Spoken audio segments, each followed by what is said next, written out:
దేవునికి స్తోత్రం. ప్రియమైన సహోదర సహోదరులకు శుభాభివందనములు. ఈరోజు దేని వాగ్దానము 100వ కీర్తన 1, 2, 3 వచనములు. సమస్త దేశములారా యెహోవాకు ఉత్సాహధ్వని చేడి, సంతోషముతో యెహోవాను సేవించుడి, ఉత్సాహగానము చేచు ఆయన సన్నిధికి రండి, యెహోవాయే దేవుడని తెలుసుకొనుడి. చూడండి, యెహోవా అందరికీ ఉపకారి. సర్వజీవుల కన్నులు ఆయనను చూస్తూ ఉన్నాయి. ఆయన కనికరములు ఆయన సమస్త కార్యముల మీదే ఉన్నవి. అయితే ఈ లోక రాజ్యములన్నిటికీ దేవుడైన యెహోవా తన రాజ్య మహోన్నత ప్రభావమును, ఆయన బలము, ఆయన శౌర్యమును గూర్చి తన భక్తుల ద్వారా ఈ ప్రపంచానికి తెలియచేస్తూ ఉన్నారు.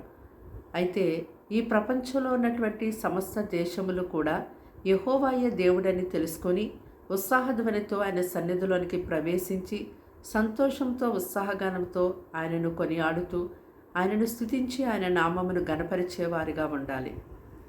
అయితే మరి ఈ లోక రాజ్యములన్నిటికంటే దేవుని యొక్క రాజ్యము ఎంతో గొప్పది. ఆయన యొక్క రాజ్యము శాశ్వత రాజ్యము. ఆయన రాజ్య పరిపాలన తరతరములు నిలిచి ఉండేదిగా ఉంటుంది. కాబట్టి మరి ప్రభువైన యేసుక్రీస్తు వారు పరలోకములో నుండి ఈ లోకములోనికి ఆయన యొక్క రాజ్య సువార్తను ప్రకటించుట కొరకే ఆయన మానవ రూపిగా వచ్చున్నారు. కనుక ఆయన యొక్క రాజ్యము కొరకు మనము ఈ లోకమందు పాటుపడేవారిగా, మనము ఆయన యందు నిలిచుండేవారిగా ఉండాలి. ఆయన యొక్క ప్రజలుగా మనం ఉన్నప్పుడు ఆ యొక్క శాశ్వత రాజ్యములో తరతరములు నిలిచి ఉండే రాజ్య పరిపాలనలో మనము నివసించగలుగుతాము. ప్రార్థన. దేవానికి వందనములు, స్తోత్రాలు, స్తుతులు చెల్లిస్తున్నాము తండ్రి. ఇదిగో ప్రభా నాయన, ఈ మాటలు వింటున్న నీ బిడ్డల్ని మీ రక్తముతో కడిగి ముట్టి స్వస్థపరచండి, బలపరచండి. అయ్యా, వారిని వారి కుటుంబాన్ని రక్షించి కాపాడండి. అంచె దినాల భయంకరమైన దినాల్లో ఉన్నాం. ఈ లోక జనులందరికీ, ప్రపంచానికి, సమస్త దేశములకు, రాష్ట్రములకు మీరు ఎంతో ప్రతిరోజు కూడా ఈ యొక్క రాజ్య వ్యాప్తి కొరకు నాయన సువార్తను అయ్యా తండ్రి మీరు ప్రకటిస్తూనే ఉన్నారు. ఎవరైతే నమ్ముతున్నారో వారు రక్షించబడుతూ ఉన్నారు. అయ్యా తండ్రి, నమ్మని వారుగా అనేక మంది ఉంటూ ఉన్నారు. వారిని కూడా మీరు రక్షించండి. నువ్వెంతో దీర్ఘశాంతం చూపిస్తున్నావు. ప్రతి ఒక్కరికి సమయాన్ని మీరు కలుగు చేస్తున్నారు.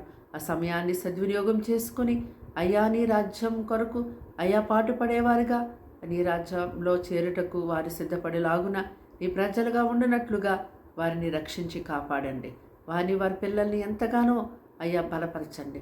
ఎటువంటి శ్రమల్లో, ఇబ్బందులు బిడ్డలు ఉంటున్నారో చూస్తున్న దేవుడు కనుక నీ బలమైన సహాయము వారికి యేసునామములో దయచేయండి. అనారోగ్యంతో ఉన్న వారిని ఇప్పుడే ముట్టి స్వస్థపరచండి. వేదనతో, బాధతో, దుఃఖంతో ఉంటున్న వారికి ఆదరణ దయచేయండి ప్రభు. నెమ్మది దయచేయండి ప్రభు. సాతాన పవిత్ర ఆత్మలతో పీడించబడుతున్న వారికి విడుదల దయచేయండి.